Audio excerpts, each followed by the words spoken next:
मध्य प्रदेश के विधानसभा चुनाव में भाजपा ने रिकॉर्ड तोड़ बहुमत के साथ विजय प्राप्त की है। विधानसभा के आए परिणाम में बैतूल जिले की 5 विधानसभा सीटों पर भाजपा का परचम लहराया है और कांग्रेस प्रत्याशियों को हार का सामना करना पड़ा है, जिसमें बैतूल सीट पर भाजपा के हेमंत खंडेलवाल कांग्रेस के निलय डागा से 15,533 मतों से जीते हैं। वहीं मुल्ताई सीट पर भाजपा के चंद्रशेखर देशमुख ने कांग्रेस के सुखदेव पांसे को 14,842 मतों से हरा दिया है।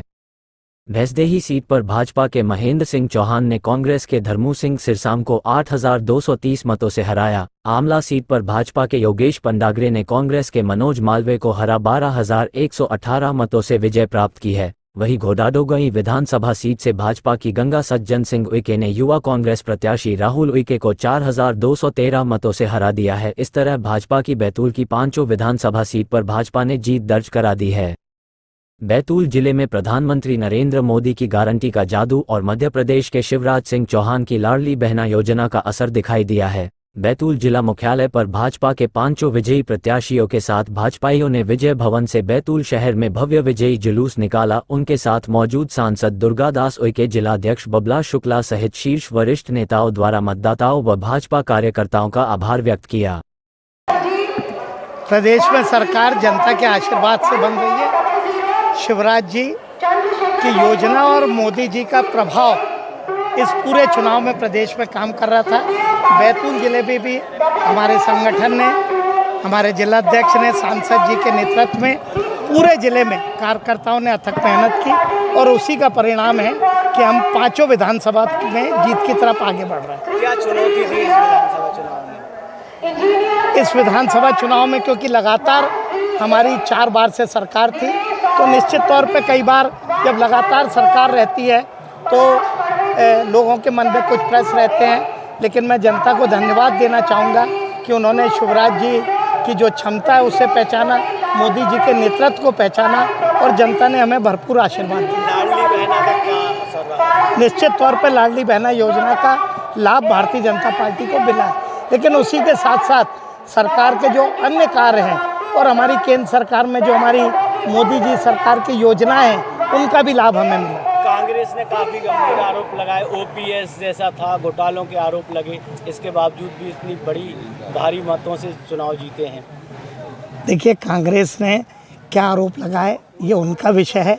हर व्यक्ति जानता है कि कांग्रेस जब सत्ता में आती है तो लोगों को दुखी करने के अलावा कोई कार्य नहीं करती और इसलिए जनता को ये बात मालूम थी, इसलिए अपूर्व समर्थन भाजपा को मिला। भैया, जीत के बाद में आम जनता के लिए क्या बड़ा अपनी सौगात रहेगी कि जीत की खुशी सारे जिले वाले मतलब उस सौगात के रूप में मना सकते? बैतूल जिले की जनता जो हमसे उम्मीद करती है हर क्षेत्र में वो विकास का कार्य हम करेंगे, चाहे रोजगार का मामला हो, चाहे स्वास्थ्य का मामला हो, चाहे शिक्षा का मामला हो या बाकी भी जो काम भारतीय जनता पार्टी की सरकार कर रही थी उसे आगे बढ़ाएंगे। पिछले विधायक कार्यकाल में कुछ काम आपके बाकी रह गए थे जो आपने बोला था? नहीं, निश्चित तौर पे पानी को लेके, सिंचाई को लेके, पीने के पानी को लेके, हमने बिजली को लेके, रोडों को लेके, स्वास्थ्य को लेके बहुत अच्छे काम किए, उन्हें भी आगे बढ़ाएंगे और बैतूल में हर व्यक्ति कहीं ना कहीं रोजगार पाए, बैतूल के कृषकों की आमदनी बढ़े, बैतूल बाकी चीज़ों में भी आगे बढ़े, इसकी चिंता करें। बैतूल जिले की पूरी सीटों पर जीत का श्रेय आप सबसे ज़्यादा किसको देना चाहेंगे? हमारे देश के प्रधानमंत्री नरेंद्र मोदी जी, जो भारतीय जनता पार्टी का संदेश उन्होंने आम जनता को दिया, शिवराज जी की योजनाएं, उनकी मेहनत, हमारा प्रदेश का संगठन, हमारे ज़िले के हमारे अध्यक्ष बबला शुक्ला जी, हमारे सांसद जी, इनके नेतृत्व में हर कार्यकर्ता ने भरपूर मेहनत की है और भारतीय जनता पार्टी को विजयी करने का काम किया। विधानसभा के कार्यकर्ता पूरे पहले सम्मान के साथ आज बधाई देते हैं। मुल्ताई विधानसभा की जनता की सबसे बड़ी जीत है। उन लोगों के प्रयास और उन लोगों का आत्मीयता का संबंध, उसके कारण आज मेरे को इतनी बड़ी जीत मिली है। जी, जीत का श्रेय किसे देना चाहेंगे? ग्रामीण मतदाताओं को मैं जीत का श्रेय दूंगा और शहर के भी मतदाताओं को। क्या इतने गैप के बाद क्या मुसीबतें आई इस बार आपको जो जिससे फाइट करना पड़ा जाता है? मुसीबतें तो चुनाव में आती है, पर अब चलते रहो तो चलते ही रहता है आदमी। क्या प्रदेश सरकार की कार्य योजनाओं का लाभ आपको मिला है? प्रदेश सरकार की जो योजनाएं थी, जन्म से लेकर मृत्यु तक की योजनाएं और लाडली बहना योजना का लाभ, अब आपका मुल्ताई के लिए आगे का क्या श्रेय उद्देश्य है कि आगे मुल्ताई के लिए मेरे 2013 से 18 के बीच में सिंचाई का रकबा बढ़ाया था। अब की बार भी सबसे पहले तो सिंचाई का रकबा बढ़ाऊंगा और विशेषकर युवा रोजगारों के लिए कहीं ना कहीं उद्योग खोलने का प्रयास रहेगा। मुल्ताई जिला बनाने की मांग को लेकर भी बहुत आंदोलन है मुल्ताई। ठीक है, वो चलते रहेगी, नियमानुसार अपन बात करेंगे, अगर हो जाएगी तो कर लेंगे, उसमें कोई हरकत नहीं। आप प्रयास करेंगे उसके लिए। सुखदेव पांसे को एक कद्दावर नेता माना जाता था, आपको क्या लग रहा है कितनी बड़ी चुनौती?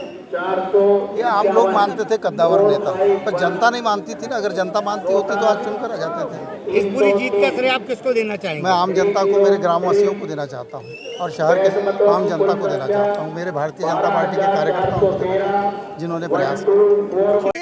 इस जीत का श्रेय किसे देते हैं और क्या प्राथमिकताएं आपकी रहेंगी? जीत का श्रेय मैं हमारे माननीय प्रधानमंत्री नरेंद्र मोदी जी को, जो उनका देश को आगे ले जाने का और सब लोगों को साथ लेकर चलने की जो उनकी नीति है, साथ ही हमारे माननीय मुख्यमंत्री शिवराज सिंह चौहान जी को, जिन्होंने यहाँ पर बहुत बड़ी बड़ी सौगातें दी है और महिला सशक्तिकरण की जो उनकी नीति रही है, ये सब ने मिलकर जो प्रयास किया है, इसी की बदौलत हमको जीत हासिल हुई है। फैक्टर क्या रहा है इस जीत में?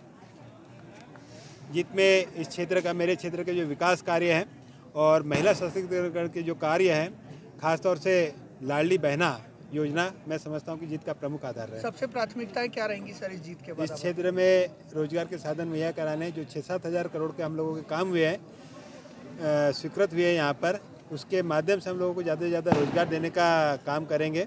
शिक्षा और स्वास्थ्य में भी हम लोग कुछ बेहतर करने का प्रयास करेंगे। आमला में CM राय स्कूल खुल रहा है और आमला में जो सामुदायिक स्वास्थ्य केंद्र है, उसमें भी और बेहतर उपचार की व्यवस्था कर स्वास्थ्य के क्षेत्र में भी हम आगे बढ़ेंगे। और साथ ही जो मेरे साथ में यहाँ पर सारे कार्यकर्ता उपस्थित हैं, इन लोगों की भी सभी की बहुत भारी मेहनत रही है कि भारतीय जनता पार्टी की नीतियों को जन जन तक पहुँचाने का काम उन्होंने किया है और इसी की बदौलत हम लोगों ने ये जीत हासिल की है।